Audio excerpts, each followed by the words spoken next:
स्वागत है आप सभी का आपके अपने YouTube channel Vinod Hindi point में।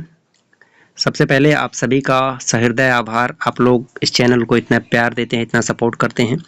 आप सभी के कमेंट के आधार पर वीडियो बना रहे हैं। सबसे ज़्यादा जो कमेंट आता है वह प्रिया सिंह जी का है। सर प्रैक्टिस सेट एस्टेट का 2 सेट रोज़ करवाइए।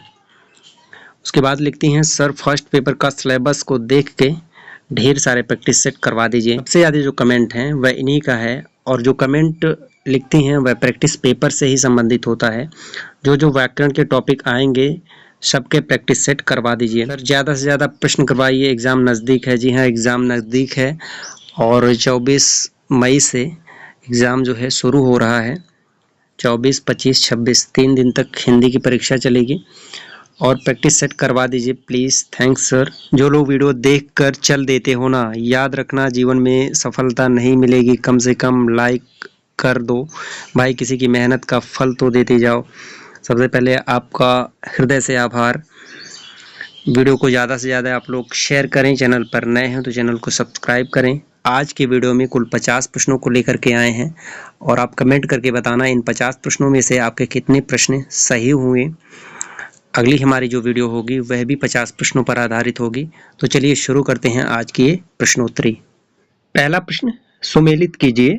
अ और ब का मिलान करना है।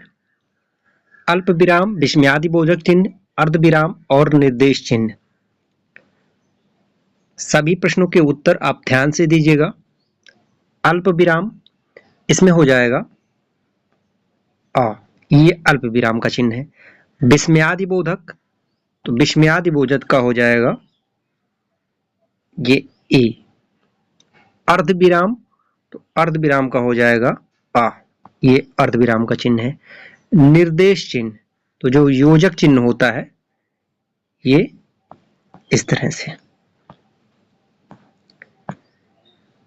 अगला प्रश्न है, लोक वार्ता के संबंध में निम्नलिखित में से एक कथन सत्य है। सत्य कथन की पहचान करनी है। लोक वार्ता में पीढ़ी दर पीढ़ी परिवर्तन या विकास होता जाता है। लोक वार्ता का स्वरूप शाश्वत होता है। लोक वार्ता का लेखक कोई प्रसिद्ध लेखक होता है। लोक वार्ता साहित्यिक शैली में लिखी जाती है। तो एक कथन सत्य है। सत्य कथन की पहचान करनी है। बताइए। समय आप ले लीजिए लेकिन अपने अनुसार सही उत्तर का चयन कीजिए।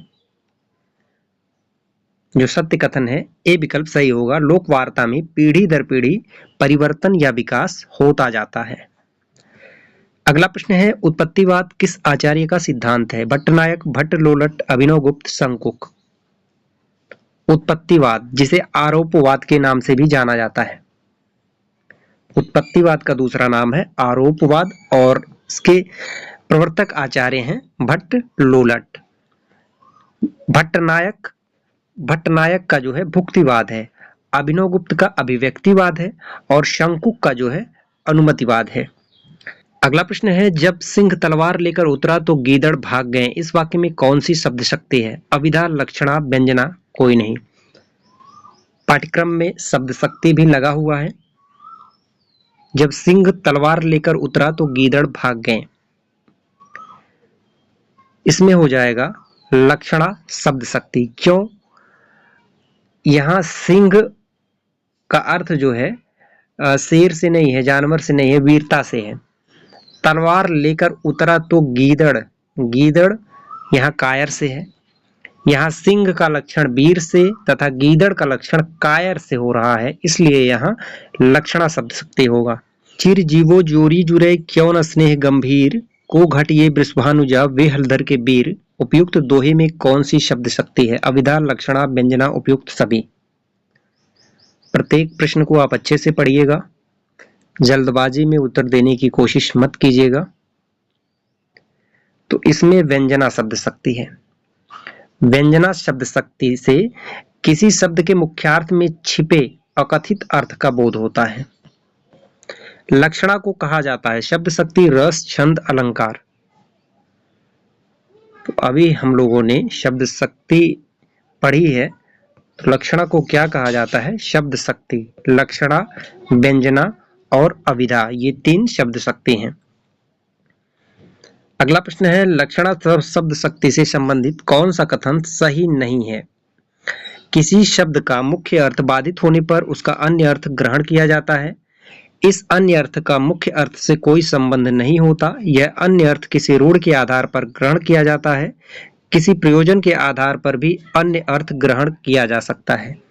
लक्षणा शब्द शक्ति से संबंधित कौन सा कथन सही नहीं है?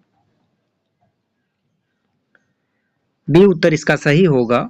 इस अन्य अर्थ का मुख्य अर्थ से कोई संबंध नहीं होता। अगला प्रश्न है, गुण का संबंध किस सिद्धांत से है? ध्वनि, रीति, रस, अलंकार। गुण का संबंध किससे है? तो गुण का संबंध है रीति से। रीति सिद्धांत के प्रवर्तक कौन माने जाते हैं? तो वामन है। रीति सिद्धांत के प्रवर्तक आचार्य वामन है। और ध्वनि के प्रवर्तक आचार्य माने जाते हैं आनंद वर्धन। अलंकार के हैं भामह, रस के हैं भरत मुनि। भरत मुनि से संबंधित 1 से 2 प्रश्न पक्का पूछे जाएंगे। अगला प्रश्न है, मुख्यार्थ बाधे तयोग्ये रूढ़ितो प्रयोजनात् अन्यार्थो लक्ष्यते यत च लक्षणारोपिता क्रिया। इस कथन के आचार्य कौन है? कुंतक, आनंदवर्धन, विश्वनाथ, मम्मट।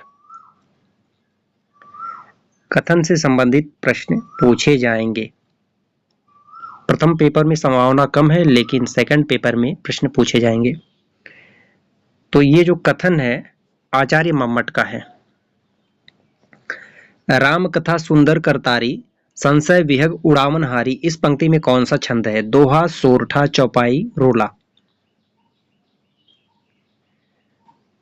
तो इसमें जो है चौपाई छंद है। चौपाई में 16-16 मात्राएं होती है। 4 चरण होते हैं और 16-16 मात्राएं होती हैं। दोहा और सोरठा दोनों एक दूसरे के विपरीत होते हैं। ठीक है। अगला है, निज भाषा उन्नति है सब उन्नति को मूल, बिन निज भाषा ज्ञान के मिटे नहीं के सूल। इन पंक्तियों में कौन सा छंद है? दोहा, रोला, चौपाई, बरवे। ये जो पंक्ति है भारतेंदु हरिश्चंद्र की है और इसमें आपको बताना है कौन सा छंद है। तो ये दोहा है। दोहा के प्रथम और तृतीय चरण में 13-13 मात्राएं होती हैं और द्वितीय और चतुर्थ में 11-11 मात्राएं होती हैं। और दोहा यह अर्ध सम्मात्रिक छंद है, इसे भी आप याद कीजिएगा। अगला है, अराति सैन्य सिंधु में सुवाड़ वाग्नि से जलो, प्रवीर हो जई बनो बढ़े चलो बढ़ी चलो में कौन सा गढ़ है? विकल्प आप पढ़ लीजिए। गढ़ों की संख्या 8 है। तो इसमें जो गढ़ हो जाएगा विकल्प ए सही होगा। जगण, रगण, जगण, रगण, जगण, गुरु। ठीक है, गुरु इस तरह से होता है और लघु ये है। प्रकृत पैंगलम किस शास्त्र का ग्रंथ है? प्रकृत पैंगलम अलंकार शास्त्र, ध्वनि शास्त्र, छंद शास्त्र, भाषा शास्त्र।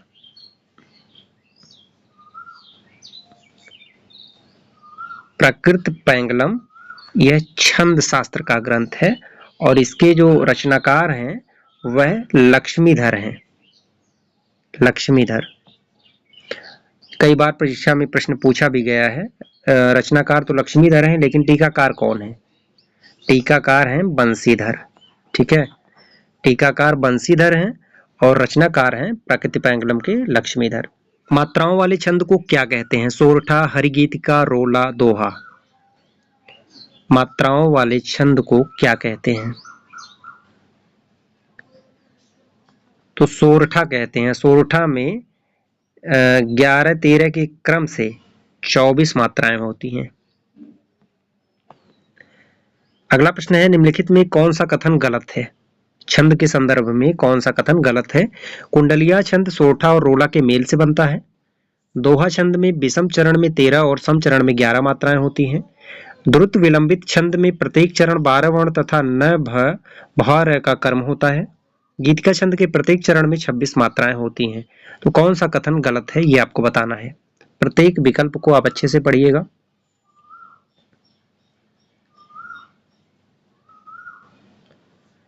कुंडलियां छंद सोरठा और रोला के मेल से बनता है, यह गलत है। कुंडलिया छंद जो है दोहा और रोला के संयोग से बनता है। यहाँ सोरठा और रोला लिखा है, ये गलत है। दोहा और रोला होगा, सोरठा की जगह दोहा होगा। दोहा और रोला के योग से कुंडलिया छंद बनता है। दोहा और रोला के योग से बनता है, ये सही है। सोरठा और रोला के योग से बनता है, ये गलत है। ठीक है। अगला प्रश्न है, संसार की समर स्थली में धीरता धारण करो, चलते हुए निज इष्ट पथ पर संकटों से मत डरो, जीते हुए भी मृतक समरह कर न केवल दिन भरो, वीर वीर बनकर आप अपनी विघ्न बाधाएं हरो। ये पंक्तियां किस छंद में निबद्ध है? गीतिका, उल्लाला, हरि गीतिका, कवित। छंद से संबंधित 7 से 8 प्रश्न पूछे जाएंगे, 7 के 10 भी हो सकते हैं। छंद और अलंकार से सबसे ज्यादा प्रश्न पूछे जाएंगे, तो इस टॉपिक को आपको अच्छे से पढ़ना है। इसमें हरिगीतिका छंद है। हरिगीतिका छंद ये मैथिली शरण गुप्त का प्रिय छंद है और इसमें जो है 28 मात्राएं होती हैं। ठीक है। अगला प्रश्न है, हरा भरा है सब पेट जो भरा, सुनो नहीं तो बस शून्य है धरा, लगे हमारे सब काम पेट से, बचा न कोई इसकी चपेट से। इसमें आपको बताना है कौन सा छंद है। मालिनी, सवैया, वंशस्थ, कवित। तो इसमें वंशस्थ है। वंशस्थ ये जो है वर्णिक छंद है और सिलेबस में वर्णिक छंद लगा हुआ है। वर्णिक छंद के अंतर्गत आने वाले जो छंद है, द्रुत, विलंबित, सवैया, कवित, मालिनी, ये सभी वर्णिक छंद हैं। अनुमतिवाद के प्रतिपादक आचार्य कौन है? भामह, शंकुक, दंडी, मम्मट। अभी इस प्रश्न को पढ़ा गया है। अनुमतिवाद के प्रतिपादक आचार्य हैं शंकुक। आचार्य रामचंद्र शुक्ल ने निम्नलिखित में से किस पर अधिक बल दिया? रस सिद्धांत, अलंकार सिद्धांत, ध्वनि सिद्धांत, रीति सिद्धांत। सबसे ज्यादा बल आचार्य रामचंद्र शुक्ल ने किस पे दिया? रस सिद्धांत। आचार्य रामचंद्र शुक्ल जो है प्रमुख रसवादी आचार्य हैं। डॉक्टर नगेंद्र भी रसवादी आचार्य हैं। अगला प्रश्न है, तुलसी रघुवीर प्रिया श्रम जानी है, बैठ विलंब लो कंटक काढ़े, जान की नाह को नेह लख्यो, पुल की तनवारी बिलोचन बाढ़े। में कौन सा रस है? करुण, श्रृंगार, वीर, विभत्स। रघुबीर प्रिया श्रम जानी है, बैठ विलंब लो कंटक काढ़े, जान की नाह को नेह लखे, पुल की तनवारी बिलोचन बाढ़े। इसमें श्रृंगार रस है। अगला प्रश्न है, इनमें से किस हिंदी आलोचक ने साधारणीकरण की व्याख्या की है? नगेंद्र, नंदुलारे वाजपेयी, हजारी प्रसाद द्विवेदी, नामवर सिंह। साधारणीकरण की व्याख्या किसने की है?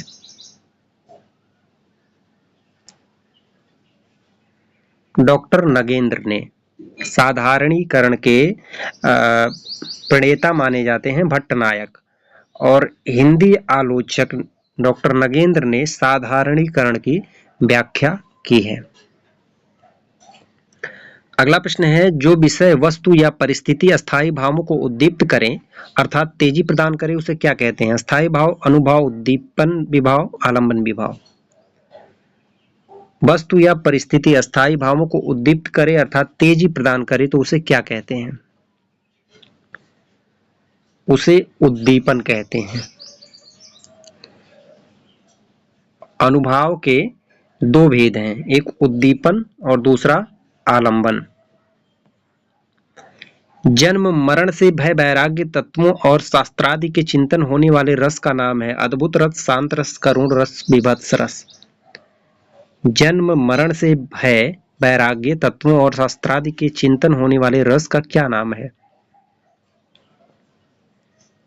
उस रस का नाम है शांत रस। शांत रस का अस्थायी भाव क्या है? निर्वेद। राम को रूप निहारत जानकी, कंगन की नग की परिछाई, याते सबे सुधि भूल गई, कर टेक रही पलटारत नाही। पंक्ति में कौन सा रस है? हास्य, श्रृंगार, शांत, करुण। प्रत्येक प्रश्न को आप अच्छे से पढ़िएगा, उसके बाद अपने उत्तर का चयन कीजिएगा। अगर आपको लग रहा है प्रश्न तेजी से कराए जा रहे हैं तो वीडियो को आप रोक करके आप अपने अनुसार अपने उत्तर का चयन करें। तो इस पंक्ति में श्रृंगार रस का वर्णन किया गया है। वाक्य के संबंध में अनुपयुक्त कथन कौन सा है? वाक्य के मुख्य दो अवयव होते हैं, उद्देश्य और विधेय। जिस वस्तु के विषय में कुछ कहा जाता है उसे सूचित करने वाले शब्दों को विधेय कहते हैं। जिस वाक्य में एक उद्देश्य एक विधेय रहता है उसे साधारण वाक्य कहते हैं। रचना के अनुसार वाक्य 3 प्रकार के होते हैं। तो गलत कथन बताना है, असत्य कथन कौन सा होगा। प्रश्न संख्या 25 बी इसका सही उत्तर होगा। जिस वस्तु के विषय में कुछ कहा जाता है उसे सूचित करने वाले शब्दों को विधेय कहते हैं, ये गलत है। अगला प्रश्न है, निम्नलिखित वाक्यों में से उस विकल्प का चयन कीजिए जो दिए गए वाक्य के अनुसार वाक्य भेद का सही विकल्प हो। संदीप मुझसे कहता है कि मेरे घर आओ, इसमें कौन सा वाक्य है। मिश्र, संयुक्त, संकेतवाचक, सरल। संदीप मुझसे कहता है कि मेरे घर आओ।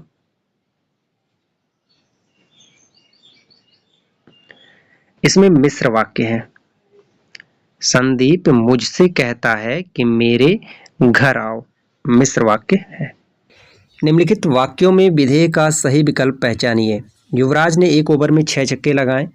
युवराज ने 1 ओवर में 6 छक्के लगाए, 1 ओवर में 6 छक्के लगाए युवराज। तो दिए गए विकल्प में आपको विधेय पहचानना है। युवराज ने 1 ओवर में 6 छक्के लगाए, इसमें विधेय कौन सा होगा। 1 ओवर में 6 छक्के लगाएं, ये विधेय है। युवराज जो है यह उद्देश्य है।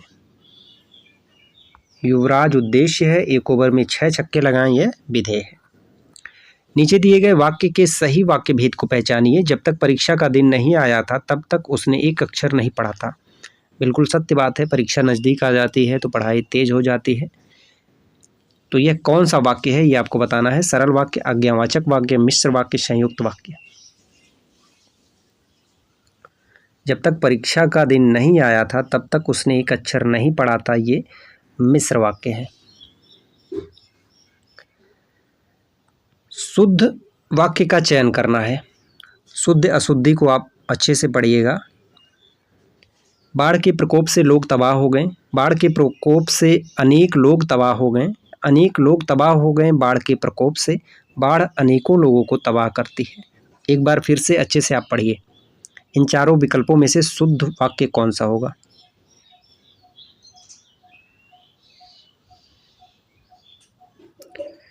सबसे पहले ध्यान दीजिए, जहां अनेकों आ जाए वह एकदम असत्य है, अशुद्ध है।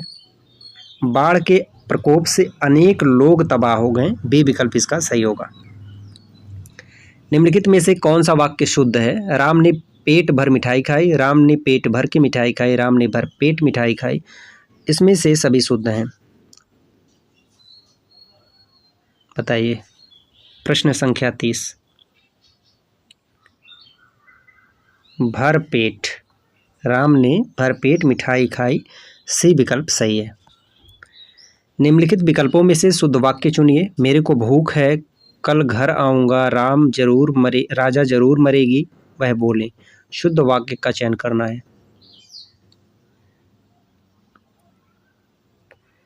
कल घर आऊँगा, बाकी तीनों आधा अधूरा है। कल घर आऊँगा यह शुद्ध है। इस प्रश्न में भी शुद्ध वाक्य का चयन करना है। मुरझाया हुआ फूल वर्षा की फुहार से अब सिंचित होकर पुनः खिल उठा। मुरझाई हुई फूल वर्षा की फुहार से अब सिंचित होकर पुनः खिल उठा। मुरझाया हुआ फूल वर्षा की फुहार से अब सिंचित होकर पुनः खिल उठी। मुरझाया हुआ फूल वर्षा के फुहार द्वारा अब सिंचित होकर पुनः खिल उठे। शुद्ध वाक्य कौन सा होगा।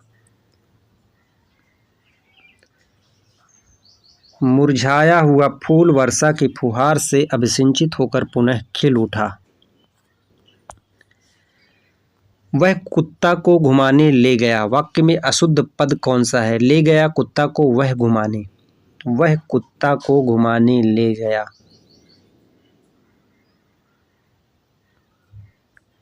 कुत्ता नहीं होगा, कुत्ते को। वह कुत्ते को घुमाने ले गया, ये इसका शुद्ध रूप होगा। इस विकल्प में कुत्ता को यह अशुद्ध है। कुत्ता को नहीं होगा, कुत्ते को होगा। वाक्य विचार के अंतर्गत क्या अध्ययन किया जाता है। शब्दकोश को, वर्णों का, वाक्यों का, ए और बी दोनों का। क्या अध्ययन किया जाता है। ध्यान दीजिएगा, वाक्य विचार की बात हो रही है। वाक्य विचार के अंतर्गत वाक्यों का अध्ययन किया जाता है। अगला प्रश्न है, कृष्ण बांसुरी बजाते थे और राधा नाचती थी, किस प्रकार का वाक्य है? संयुक्त, उपयुक्त, सभी, मिश्र, सरल। कृष्ण बांसुरी बजाते थे और राधा नाचती थी, यह संयुक्त वाक्य है। कृष्ण बांसुरी बजाते थे और राधा नाचती थी, संयुक्त वाक्य। संयुक्त वाक्य की पहचान क्या है? जिसमें दो या दो से अधिक सरल अथवा मिश्र वाक्य मिले हों वहाँ संयुक्त वाक्य होगा। तो यहाँ दो या दो से अधिक, कृष्ण बांसुरी बजाते थे, उसके बाद राधा नाचती थी, दोनों मिले हैं, वहाँ पर संयुक्त वाक्य होगा। अंडे का शहजादा मुहावरे से प्रश्न आ गया। अंडे का शहजादा, इसका अर्थ क्या होगा? कमजोर व्यक्ति, चालाक व्यक्ति, अनुभवी व्यक्ति, अनुभवहीन व्यक्ति। अंडे का शहजादा, अनुभवहीन व्यक्ति। मुहावरे के प्रश्न तो कतई गलत नहीं होने चाहिए। घी के दिए जलाना मुहावरे का सही अर्थ होगा। दीपावली मनाना, खुशी मनाना, रईसी प्रकट करना, अपने को विशिष्ट समझना। घी के दिए जलाना, तो घी के दिए कब जलाए जाते हैं? खुशी जब आती है, खुशी जब मनाई जाती है। तुच्छ मनुष्य की मित्रता शीघ्र ही समाप्त हो सकती है, भाव को व्यक्त करने वाली लोकोक्ति है। अधजल गगरी छलकत जाए, थोथा चना बाजे घना, कबहु निरामिष होय न कागा, ओछे की प्रीत बालू के भीत। तुच्छ मनुष्य की मित्रता शीघ्र ही समाप्त हो सकती है, इसकी सही लोकोक्ति कौन सी होगी ये आपको बताना है। डी विकल्प सही होगा, ओछे की प्रीत बालू की भीत। अधजल गगरी छलकत जाए, इसका अर्थ होगा अधूरा ज्ञान। अधूरा ज्ञान घमंड पैदा करता है। थोथा चना बाजे घना, ये दोनों लगभग सेम है, दोनों आधा अधूरा ज्ञान। ओछे की प्रीत बालू की भीत, तुच्छ मनुष्य की मित्रता शीघ्र ही समाप्त हो जाती है। अगला प्रश्न है, यह मुख और मसूर की दाल लोकोक्ति का क्या अर्थ है? यह मुख और मसूर की दाल, मक्कारी करना, योग्यता से अधिक पाने की इच्छा करना, मुख अलग दाल अलग, जैसा स्वामी वैसा सेवक।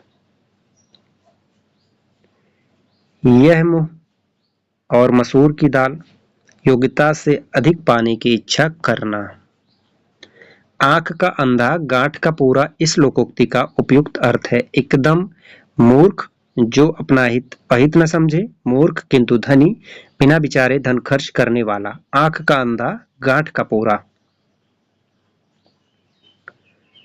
तो आंख का अंधा गांठ का पूरा, मूर्ख किंतु धनी। अगली लोकोक्ति है, होनहार बिरवान के होत चिकने पात, इसका सही अर्थ क्या होगा? किसी के विवशता पूर्ण मांगना, ऊपर से भला बनकर धोखा देना, प्रतिभा बचपन से दिखाई देती है, व्यर्थ में गले पड़ना। होनहार बिरवान के होत चिकने पात, तो प्रतिभा बचपन से दिखाई देती है, ठीक है, प्रतिभा बचपन से दिखाई देती है। कान पर जू ना रेंगना मुहावरे का सही अर्थ क्या है? कान के पास धीरे से कहना, कान के निकट नहीं सुनाई देना, कान के जू बालों तक जाते हैं, बिल्कुल ध्यान ना देना। कान पर जू ना रेंगना मुहावरे का सही अर्थ क्या होगा? तो बिल्कुल ध्यान ना देना। कान पर जू ना रेंगना, बिल्कुल ध्यान ना देना। अगली लोकोक्ति है, अंधों के आगे रोना, अपना दीदा खोना, अपने घर या गली मोहल्ले में बहादुरी दिखाना, आमदनी से अधिक खर्च, अपनी इज्जत अपने हाथ होती है, मूर्खों को सदुपदेश देना या अच्छी बात बताना व्यर्थ है। अंधों के आगे रोना, अपना दीदा खोना, तो मूर्खों को सदुपदेश देना या अच्छी बात बताना यह व्यर्थ है, क्योंकि अंधों के आगे रोना, अपना दीदा खोना। अगला है, समास से संबंधित प्रश्न है, ध्यान मग्न में कौन सा समास है? अव्ययी भाव, कर्मधारय, तत्पुरुष, बहुब्रीहि। ध्यान मग्न, इसमें कौन सा समास है? तो इसमें हो जाएगा तत्पुरुष समास, ध्यान मग्न। इसका समास विग्रह होगा ध्यान में मग्न, अधिकरण तत्पुरुष होगा इसमें। निम्नलिखित में द्वंद्व समास बताइए। शोकाकुल, सर्वोत्तम, वीर पुरुष, पाप पुण्य। द्वंद्व समास किस विकल्प में है? रात दिन, राजा रानी, माता पिता, पाप पुण्य, इन सब में द्वंद्व समास है। शोकाकुल में शोक से आकुल, शोक से आकुल, कर्ता ने कर्म को करण से, यानी करण तत्पुरुष है इसमें। वीर पुरुष, वीर है जो पुरुष, इसमें कर्मधारय होगा। गिरधारी में कौन सा समास है? तत्पुरुष, अव्ययी भाव, कर्मधारय, बहुब्रीहि। गिरधारी, तो गिरधारी, गिर मतलब होता है क्या? पहाड़, पहाड़ को धारण करने वाला कौन? श्री कृष्ण। तो इसमें तीसरा अर्थ प्रधान है, तीसरा अर्थ निकल कर आ रहा है ना, गिरधारी, बहुब्रीहि समास होगा। नरसिंह में कौन सा समास है? अव्ययी भाव, तत्पुरुष, कर्मधारय, द्विगु। नरसिंह,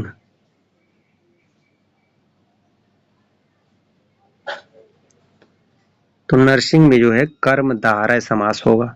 नरसिंह के समान, नरसिंह के समान।